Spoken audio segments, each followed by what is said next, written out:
Espero que se encuentren muy bien. Y bueno, el día de hoy vamos a continuar con nuestra serie de física. El día de hoy vamos a ver algo muy importante que se llama dinámica. Vamos a ver una pequeña diferencia que tienen que tener muy clara. Primero vamos a empezar con conceptos. Vale, ¿qué es la dinámica? Se estarán preguntando qué es la dinámica, ¿vale? La dinámica es la que analiza las causas del reposo o movimiento de los cuerpos, ¿vale? ¿Qué diferencia hay en dinámica con cinemática? ¿Se acuerdan cuando vimos la definición de cinemática? Que dijimos que la cinemática que estudia el movimiento de los cuerpos, ¿vale? Pero no le importa qué causa el movimiento, ¿vale? O sea, a él le importa a qué velocidad va un carro, pero no le importa por qué se mueve, ¿vale? Y en la dinámica le importa por qué se está moviendo, ¿vale? ¿Qué es lo que hace que se mueva algo, que esté en reposo, que no está en reposo? La dinámica es lo que le importa, ¿vale? Entonces es una diferencia muy sustancial que les pueden preguntar en su examen Comipems, ¿vale? Entre cinemática y dinámica. Entonces cinemática estudia el movimiento de los cuerpos, pero no le importa por qué se están moviendo, ¿vale? Y la dinámica analiza las causas del reposo o movimiento de los cuerpos, ¿vale? Entonces prácticamente a la dinámica le importa por qué se está moviendo y a la cinemática no. Esa es la diferencia que tienen que tener muy clara, porque puede ser pregunta de examen de diferencia entre cinemática y dinámica, o incluso les pueden preguntar la definición de alguna de estas dos o las dos, ¿vale? Entonces por favor quiero que tengan muy claro, muy en cuenta este tipo de definiciones. Después vamos a ver la definición de fuerza. ¿Qué es la fuerza? Bueno, la fuerza es cualquier acción o influencia capaz de modificar el estado de movimiento o de reposo de un cuerpo. Es decir, que imprimirle una aceleración modifica su velocidad. Para medir la fuerza necesitamos compararlas con otra unidad, y para ello vamos a definir una unidad que se llama fuerza, ¿vale? Entonces básicamente, dejen pongo el puntero. Básicamente la fuerza es aquello que vamos a imprimir. Imprimir significa, ¿cómo definir imprimir? Presentar un objeto, tocar un objeto y hacerlo. Más o menos es la definición de imprimir, por así decirlo. Vamos a decirlo como imprimir. Vamos a imprimirle una aceleración, ¿vale? Recuerden que pasando de una velocidad a otra, bueno, ya se considera aceleración. Entonces vamos a ingresar una aceleración y vamos a modificar su velocidad, ¿vale? Puede ser que su velocidad inicial sea 0, y al ustedes imprimir una fuerza, una aceleración, van a pasar a una velocidad de 0.5 o de 1, no importa. Lo importante aquí es que la fuerza es lo que modifica el movimiento o el reposo, ¿vale? Puede que ustedes estén, por ejemplo, en este ejemplo, que está empujando una caja. Bueno, esta caja está en reposo, él imprime la fuerza, una aceleración, y de estar en la velocidad 0, que es reposo, pasa a moverse y se encuentra en otra velocidad, ¿vale? Y entonces la dinámica le interesa analizar por qué está pasando esto, ¿ok? Y es muy similar en la imagen número 2, ¿vale? Entonces necesito que por favor anoten la definición de fuerza, ya que es muy importante. Como les comento, es muy importante que tengan todas estas definiciones claras, ¿vale?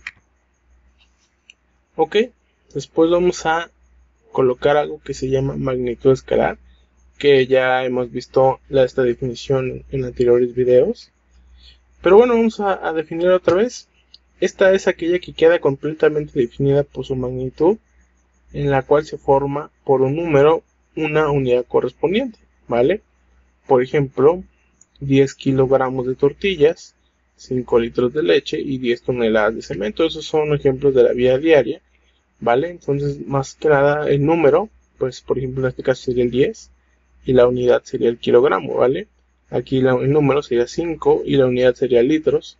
Aquí serían el número 10 y la unidad toneladas, ¿vale? Ok, entonces básicamente eso es la definición de magnitud escalar. Y por otro lado, aquí también vamos a definir la magnitud vectorial, que a diferencia de cinemática, en dinámica se va a ocupar demasiado estas magnitudes vectoriales, que básicamente son vectores. Y básicamente se define con 4 características, que es la magnitud, dirección, punto de aplicación y sentido, ¿vale? La dirección, recuerden que es el ángulo del vector. La magnitud es lo largo que es, básicamente. El sentido es la punta del vector, la puntita como de la flecha. Y el punto de partida, bueno, va a ser siempre el origen en el plano cartesiano, viéndolo matemáticamente, siempre va a ser del punto 0, 0, ¿vale? Pero en general puede ser un punto de partida. Por ejemplo, ahorita en la presentación está el punto rojo, y ese sería nuestro punto de partida, ¿vale? Muy bien, ahora vamos a ver algo que se llama la resultante. La resultante de un sistema de vectores es el vector que produce el mismo efecto que los demás vectores. Por ello se llama la resultante. Y esta va a ser capaz de sustituir un sistema de vectores, ¿vale? Por ejemplo, les van a dar un sistema de vectores que va a ser, por ejemplo, F2, que vale 40 newtons, F1, que vale 30 newtons. Y bueno, básicamente la resultante va a ser aquella unión de estos vectores, y esta resultante que está de este color como rojito, que dice resultante, va a ser la sustitución de estos dos, ¿vale? Entonces, esa es la definición resultante, así es como podemos verla. Por favor, necesito que analicen esta definición. Otra de ellas es la equilibrante. La equilibrante de un sistema de vectores es el vector encargado de equilibrar un sistema. Por lo tanto, tiene la misma magnitud y sentido y dirección de la resultante, pero con sentido contrario, ¿vale? ¿Qué quiere decir esto? Este es el mismo dibujo que teníamos en la resultante, ¿vale? Pero, bueno, aquí en el curso no ambición de Comipems, pues no va a ser analizar como tal esto, pero cuando entren a la preparatoria van a ver que toda la sumatoria de fuerzas tiene que dar 0, ¿vale? ¿Por qué? Imagínense que están analizando un edificio. Si la sumatoria de fuerzas no diera 0, significa que el edificio se va a caer, ¿vale? Entonces, la equilibrante, equilibrio, ¿vale? Valga la redundancia, el equilibrio de un sistema es aquel vector que va a tener la misma magnitud, ¿vale? El mismo largo del vector, pero con sentido contrario, ¿vale? Entonces, numéricamente, digamos que la resultante es 30 y la equilibrante va a ser menos 30, para que más 30 y menos 30 nos dé 0, ¿vale? Básicamente esa es la idea, ¿ok? Es muy importante que tengan esa definición en cuenta, ya que se la pueden preguntar. Aquí se repitió. Y bueno, para sacar nosotros la medición de vectores, básicamente existen dos, que es el método gráfico y el método analítico. Como tal, el método analítico normalmente se tiene que hacer con ciertos procedimientos que no se los van a pedir en su examen, ya que no van a ir preparados para hacer esto, pero pueden que les pregunten algunas definiciones o características de estos ejercicios, ¿vale? Por lo cual vamos a analizarlos no a fondo, ya que el método analítico es el que preguntan más en un examen con Comipems, ¿vale? Pero digamos que existen dos métodos gráficos. Uno de ellos va a ser el método del paralelogramo. El método del paralelogramo es un método gráfico que sirve para sumar solo dos vectores a la vez, por lo cual es recomendable que si se tiene dos vectores y se realice el siguiente procedimiento, ¿vale? Entonces recuerden, este método de paralelogramo solamente se puede hacer para dos vectores. Entonces, si a lo mejor en alguna pregunta ahí rebuscada del examen les preguntan si tienes si tienes tres vectores, los sumarías por el método del paralelogramo, bueno, entonces yo les recomendaría que pusieran que no, ya que este solamente es para dos vectores, ¿vale? Entonces esta puede ser una pregunta que se me acaba de ocurrir, pero es muy importante que ustedes conozcan el método, para qué sirve y cómo se usa, ¿vale? Básicamente vamos a ver un pequeño ejemplo. Método del paralelogramo. El paso 1 es elegir una escala y se dibujan los dos vectores a sumar a partir del origen del común de escala, ¿vale? ¿Qué es lo que tenemos que tener en cuenta? ¿O a qué se refiere con elegir una escala? Básicamente, elegir una escala es, esto se hace o se recomienda hacer con hojas milimétricas. Y por ejemplo, cada cuadrito de una hoja milimétrica va a representar a 1 newton o a 5 newtons, a 10 newtons, dependiendo la escala que a ustedes les convenga, dependiendo del ejercicio, ¿vale? Van a escoger, por ejemplo, cada cuadrito va a ser 1 newton, ¿ok? Entonces ahora van a decir, el problema les va a decir, bueno, el vector 1 mide 50 newtons. Entonces tienen que usar 50 cuadritos y trazar la línea, ¿vale? ¿Cómo trazan la línea? Una de ellas es que tienen que tomar en cuenta la longitud. Si son 50 newtons, bueno, va a tener que medir 50 cuadritos. Y otra cosa que tienen que tener en consideración es el ángulo del vector, ¿vale? No pueden poner una línea a lo loco ya, tienen que tener en consideración el ángulo. Y bueno, este también lo tienen que medir con un transportador, ¿vale?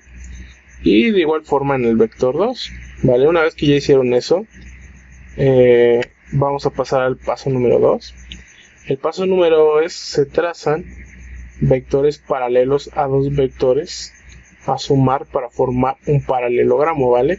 Entonces una vez que ya trazaron sus vectores con las medidas correspondientes que consideraron, lo que van a hacer es que van a trazar un vector imaginario, por así decirlo, en líneas punteadas, que corresponda a vectores paralelos, ¿vale? El de aquí lo van a poner paralelo, este es paralelo a este de aquí es paralelo al vector 1, y lo van a trazar desde la punta del vector 2 hasta el final, respetando las mediciones.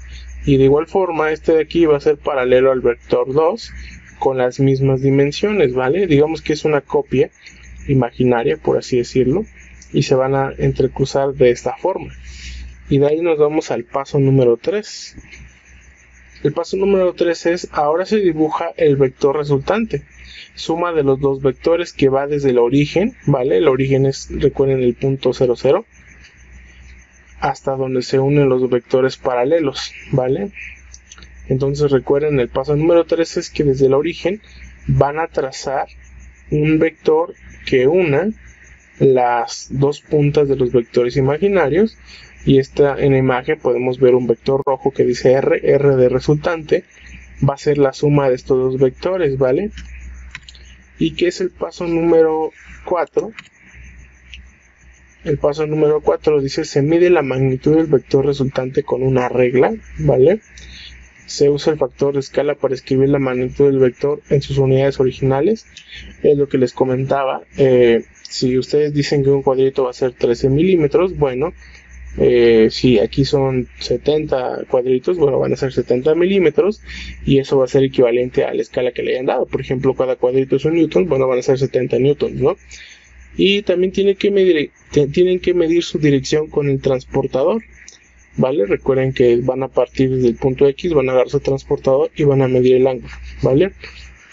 Como pueden ver, es muy engorroso hacer este método, es de mucha precisión. De hecho, cuando yo lo hacía, nos pedían hojas milimétricas, nos pedían escalímetro para ser muy exactos, porque literalmente, o sea, la longitud depende del resultado. Entonces es muy engorroso, por eso no se los van a pedir en su examen Comipems, ¿vale? Pero es muy importante que sepan cómo se usa, a qué consiste. Y bueno, básicamente es una idea general. Ya cuando entren en la preparatoria, bueno, van a ver más a fondo esto, ¿vale? Y bueno, el otro método gráfico es el del polígono. Básicamente el método del polígono es otro método gráfico que también sirve para sumar vectores, pero a diferencia del método anterior, sirve para sumar dos o más vectores a la vez, por lo cual este método es el más usado para sumar vectores gráficamente. Este método se realiza de la siguiente forma. Básicamente entonces, por ejemplo, les pueden preguntar, si tú tienes 5 vectores ¿por qué método gráfico lo sumarías? ¿Vale? Entonces en los incisos puede venir el polígono, el que acabamos de ver, y bueno, ya sabiendo la definición que este es para 2 o más vectores y el anterior solamente para 2, básicamente podrían decir que usarían el del polígono, ya que es el único que puede sumar 2 o más vectores, ¿vale? Pero vamos a ver en qué consiste, ¿vale? Entonces básicamente el paso número 1 siempre es elegir una escala apropiada para trazar los vectores. Lo mismo, un cuadrito corresponde a un newton o un milímetro corresponde a un newton, la escala que ustedes quieran, ¿vale? Tienen que respetar siempre esta escala para todo. El paso número 2, se dibujan estos vectores a sumar uno enseguida del otro. Es decir, se traza el primer vector y al final de este se comienza a trazar el segundo vector, y así sucesivamente con todos los vectores a sumar, manteniendo siempre su magnitud y dirección, ¿vale? Es muy importante que el primer vector analicen cuál es la dirección, o sea, el ángulo, la magnitud, qué tan largo va a ser, y de ahí tienen que siempre respetar los ángulos, ¿vale? Por ejemplo, si aquí es de 90, de 0, de 45, de 180, y van a ir colocándolos uno tras otro respetando sus ángulos y van a formar algo parecido a esto, ¿vale? El paso número 3, se dibuja el vector resultante, la suma de los vectores, que va desde el origen hasta el final del último vector, ¿vale?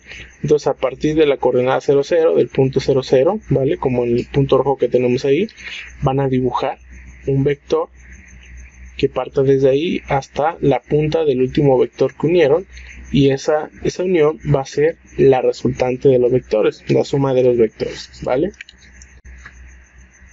Una vez que hicieron eso, por último, se mide la magnitud del vector resultante con una regla, ¿vale? Entonces, como les comentaba, un milímetro corresponde a un newton o 10 newtons, la escala que ustedes hayan elegido dependiendo del ejemplo. Y también tienen que medir su dirección con un transportador. Recuerden que la dirección es el ángulo, en este caso está representado por θ, y bueno, tienen que medirlo con un transportador para ver qué ángulo les quedó. Entonces, como pueden ver, estos métodos dependen mucho de la exactitud.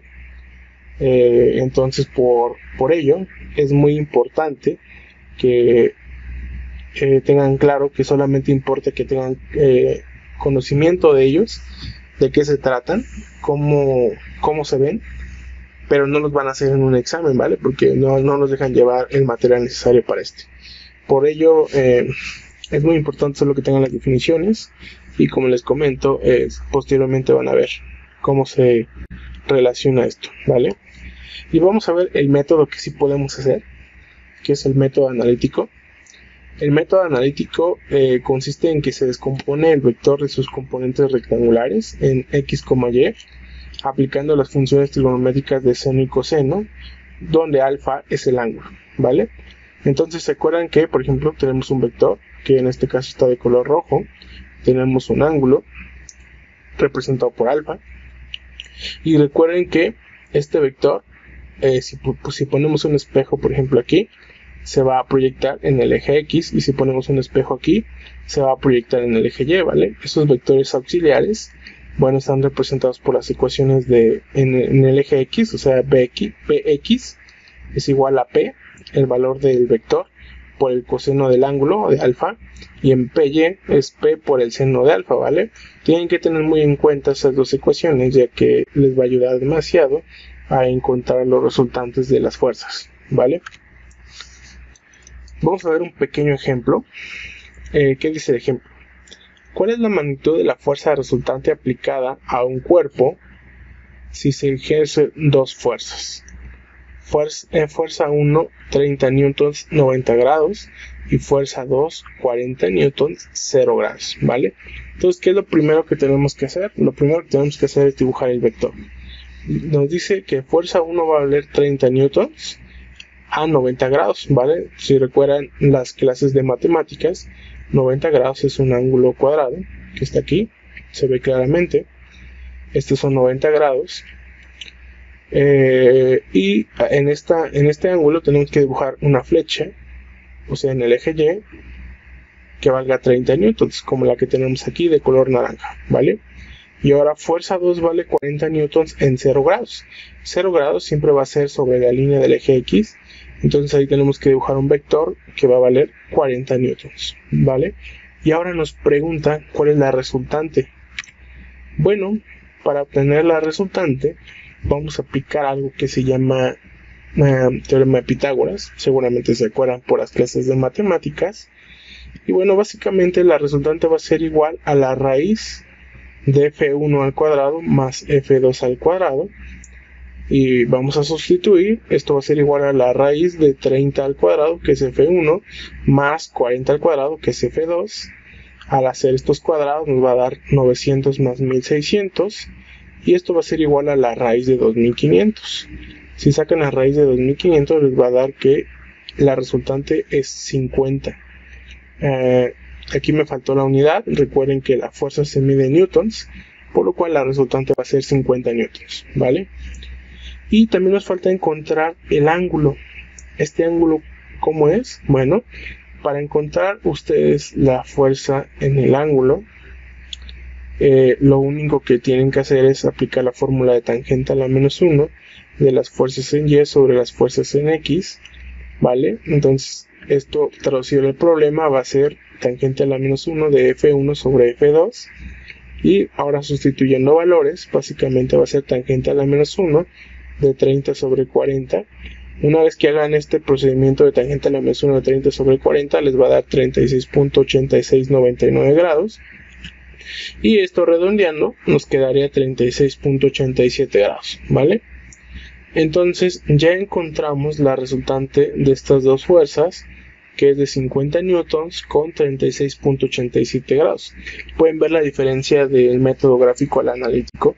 Nos llevó casi nada a resolver el problema, y si lo hubieran hecho por algún método que ustedes quieran, pues hubieran tardado mucho, demasiado, les puedo decir yo, ¿vale? Entonces el método analítico es muy probable que se los pregunten en su examen, por lo cual es muy importante que tomen atención de cómo se resolvió este ejemplo. Y si tienen alguna duda, comenten por favor en los comentarios. Ok, después vamos a ver algo que se llama fricción. Fricción, ¿qué es la fricción? La fricción es la fuerza que se opone al desplazamiento de un cuerpo que está en contacto con otro, ¿vale? ¿Qué ejemplos de fricción podemos dar? Bueno, al caminar nosotros debemos agradecer a la fricción que exista, ya que esta fricción nos permite a nosotros detenernos. ¿Qué pasaría si no existiera fricción? ¿Alguna vez se han preguntado? Pues alguna vez ustedes han ido a patinar a una pista de hielo. ¿Qué pasa cuando caminan? Se resbalan y se caen, ¿no? Bueno, básicamente es lo mismo que va a pasar si no existiera la fricción, pero en toda la vida, ¿vale? Entonces la fricción es la que se opone al desplazamiento de un cuerpo, ¿vale? Es la que nos ayuda a detenernos cuando vamos caminando, a que un carro se detenga. Es la responsable de que las suelas de nuestros zapatos se acaben, ¿vale? Entonces la fricción es muy importante, y es muy importante que tengan en cuenta la definición de fricción, que es la que tenemos aquí. Así que por favor analícenla, apúntenla, apréndansela, ya que puede ser pregunta de su examen, ¿vale? Y bueno, hasta aquí terminamos con la clase de hoy. Te reto a que le des like, te suscribas si no estás suscrito, compartas con 5 amigos y comentes si tienes alguna duda, ¿vale? Si cumples con mi reto, va a haber una pequeña sorpresa.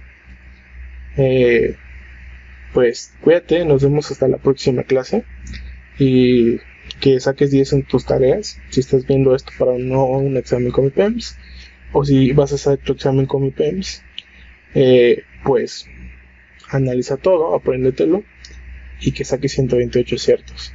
Cuídate, nos vemos hasta la próxima.